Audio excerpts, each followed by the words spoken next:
Alright, boys, let's talk about an interesting lore connection between two unlikely Dead by Daylight characters. Those characters are Herman Carter, the Doctor, and the Dredge, who doesn't have a regular name. A handful of characters have some sort of connection, like how the Spirit is a descendant of the Oni, Felix and Elodie knew each other as kids, and Dwight and David are boyfriends. It turns out that there's one shady figure that connects both Herman and the Dredge. His name is Otto Stamper. Even though this story takes place after the Dredges, I want to start with the doc. Herman Carter was a brilliant young man who had a deep passion for psychology.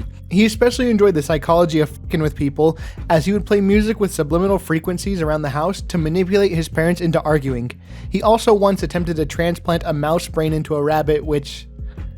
okay. So he was bound to go places with that big brain of his. However, he felt unchallenged by his academic professors and wanted something more. His big break came when he was put on a research activity where he and his partner were to roleplay good cop, bad cop and try to psychologically manipulate 7 other students into getting code words out of them. For the students' safety and to make sure nobody got too carried away, they were given a strict list of things that they could and could not do. Once again, Herman felt that this was something beneath him, but he decided to play along. He tried yelling at the students, very angrily I might add, demanding that they tell him the code words. As you'd expect, this didn't work, and so the Doctor started to lose his patience. Everybody knows that one guy who gets a little too carried away when it comes to role-playing. Maybe you are that one guy. For me, it was this kid who we'll call Ethan for the sake of the story. We went to a space camp in 5th grade for a school activity, and it was essentially having the kids LARP as a Star Trek crew and play out a scenario. It was a cool as hell way to waste a day of class, and I was chosen randomly to be the captain of our crew. I had never seen Star Trek, so I was kind of winging it, having a good time being Captain Kirk, but Ethan had had enough of my bullshit. He was a Trekkie through and through, and he felt that I was unfit to be captain. So he stunned me with his imaginary stun gun and tried to commit a mutiny to take over. Fortunately, my second in command also had an imaginary stun gun and stunned him back, and we threw him in the brig for like 10 minutes and then he cried, so I made him publicly apologize, and then I let him come out of the brig as long as he agreed to stay in his lane. Mind you, we were 11 at the time. Anyway, this is all a roundabout way to say that Herman Carter was basically Ethan, but a violent grown-ass man. He was sick of the rules that were there to keep people safe, and he felt like his companion was not doing enough to get the code words out. So, instead of using an imaginary stun gun, he used a plank of wood and knocked his partner the F out. Herman had full reign to monitor and abuse the 7 subjects as he pleased. Herman's methods consisted of depriving the students of food, water, and sleep, ripping little bits of skin off of their faces, administering electric shocks, and medicating them. He cited MK Ultra as one of his inspirations, which, if you don't know what that was, Google it, it's really terrible. Herman knew that if he was caught, he'd be imprisoned for life, but he figured it'd be worth it for these few days of blissfully causing extreme pain. He also had a contingency plan to deflect the blame. With a good old cocktail of terrifying imagery, medications, and electric shocks, he full-on winter soldiered his partner into thinking that the 7 test subjects were the enemies of the state that needed to be neutralized. So, armed with only a spoon, his partner sent them all to a big farm upstate to run around and play with other test subjects. Having had his fun and with his partner set up to be the fall guy, Herman eagerly awaited the return of his professor. He showed up, and Herman immediately began telling him how his partner got frustrated and ended up killing all the others. The professor told him to shut up, and that they had videos of the whole thing. Which, side note, how can a guy be this smart but also this stupid? Did he, not even check to see if there were cameras or assume that they'd be, did he think that a psychological study would just end with them all going to their professor and saying, this is what happened? Obviously he's being monitored, but whatever, I digress. Herman started to panic. The jig was up, the news was out, they finally found him. However, instead of being mad, the professor seemed kinda happy. He and his entourage pretended to arrest Herman, when in reality they took him to the CIA and recruited him in MK Awakening, which was the sequel to MK Ultra, I guess. At the CIA, he met a man named Otto Stamper. This guy was the All Might to Herman's Izuku Midoriya. He took the potential Herman already had and showed him how to turn that into an overwhelming presence of interrogation. Otto handpicked Herman to be one of those assigned to Larry's Memorial Institute in Illinois, which appeared to be a hospital to help mentally ill people, but in reality was a prison and interrogation center.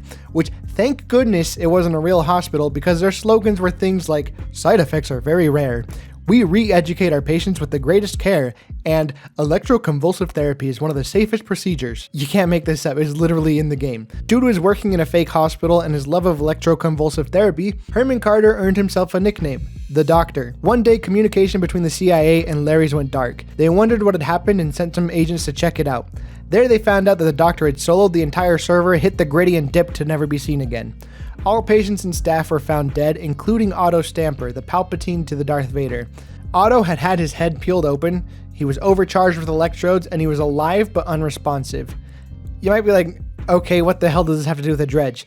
And I will say that the Dredge's lore is like a prequel to the Doctor's, but it revolves around the Doctor's senpai, Otto Stamper. Before he taught the Doctor everything he knew and was turned into a cucumber, Otto went on his own little quests and conducted his own little experiments. He was a member of what is known as the Black Veil, a cult of billionaires spanning across multiple universes and serving the Entity, which is like the elder god of Dead by Daylight. In addition to teaching and preparing the Doctor to become a killer for the Entity, in the 1960s, Otto created the Dredge for the Entity. Here's how he did it. Otto found a group of like-minded individuals and promised them prosperity beyond their wildest dreams as long as they dressed themselves in these pretty little hoods, left their homes behind to move to an island with him, believed exactly how he told them to, and called themselves the Fold or the Automarians. They were his flock and he was their top G. And it was definitely 100% not a cult. They all lived in a compound called the Garden of Joy. The garden shall be a place of perfect joy, said Otto. Through joy, nothing shall stand in our way. The goal of the Fold was simple. Never, ever, ever think a single negative thought. They were cut off from contact from home. Otto threw away any outgoing or incoming letters, and they had to grow their own food. They also had to meditate, practice something called joy talk, and incessantly recite mantras of happy thoughts. So yeah, definitely a cult. Before we move on, I want to take a quick little sidebar here and tell you all that while positive thoughts are great and lovely, it's not uncommon to experience negative thoughts. If you're somebody who struggles with that, just know that there are brighter days ahead and no thought or feeling is final. You're a valued person and I believe in you. Alright, now back to the weird cult stuff. So, being the weird cult that it was, Otto was pretty strict against those who didn't faithfully adhere to every rule the Automarians had. Obviously, nobody can go a single day without a negative thought, so seeing how religions often tend to go, the loudest and most outwardly faithful people were probably the ones who were experiencing the most negative thoughts, but they were just big hypocrites and they just didn't give a crap. And unfortunately, the ones who truly wanted to be better people for their own salvation or whatever, they probably felt guilty for their negative thoughts and confessed. And those who did confess were banished. So the weird thing about this whole situation was that there was only one boat to get off of the island, and it never left its spot. So where did all the banished people go? We'll get to that later. As more and more people were banished, the dissolution of this once happy utopia commenced. A darkness started to creep over the community. People who weren't even banished started to disappear. Before long, the entire island was reduced to chaos by the septic touch of this terrible presence. Some claimed to witness a formless creature beyond human comprehension wandering the Garden of Joy. They went to Otto with this and he said, "Yeah, your evil thoughts have brought the wrath of the Drani upon us." To prevent gossip, negative thoughts, and other such things that can turn a cult upside down, Otto forbade them from talking with one another and forced them to stay in their own homes. They were also forbidden from even sleeping because apparently their dark dreams would fuel the Drani. Otto even imported caffeine tablets to help them stay awake. People were still disappearing. One day, Otto hit the button and called an emergency meeting. He explained to the Fold that he had found an imposter among us and revealed her to them. It was a journalist. She tried to convince the Automarians that Jared Leto was feeding them to an elder god. Otto promptly slit her throat. Having had his darkness revealed to the little flock, Otto explained that it was all a fib created by the imposter and there were still more imposters among them and they needed to root them out. Otherwise, the Drani would come and get them. Then everything turned into the worst Among Us lobby you've ever imagined. Accusations of bad thoughts turned into punches, which turned into kicks, which turned into people literally tearing each other apart piece by piece. All the while, Otto just looked on, smiling. This is what he'd been working towards all along. Out of the shadows creeped the Drani, mopping up body parts left behind and consuming the humans that were still alive until there was nothing left. By creating a cult, raising them up to a near utopia, feeding the banished and the non-believers to this beast, and then destroying those who remained with fear, hatred, and darkness, Otto Stamper had created the Dredge. It's really interesting to see the parallels between these two stories. Otto and Herman were both two birds of a feather, pushing humans to their psychological limits as means to an end. However, it's clear that Otto's methods were more refined, organized, and rigid, as they served a known religious purpose to appease an elder god. Herman's methods seemed a little sloppy, almost like he's winging it and doing whatever he feels like for his own carnal desires, rather than to appeal to a higher power. I also think Otto likely knew that Herman would be the death of him, but he also knew that in allowing himself to meet his demise, Otto would perform the ultimate sacrifice to provide the entity with yet another servant.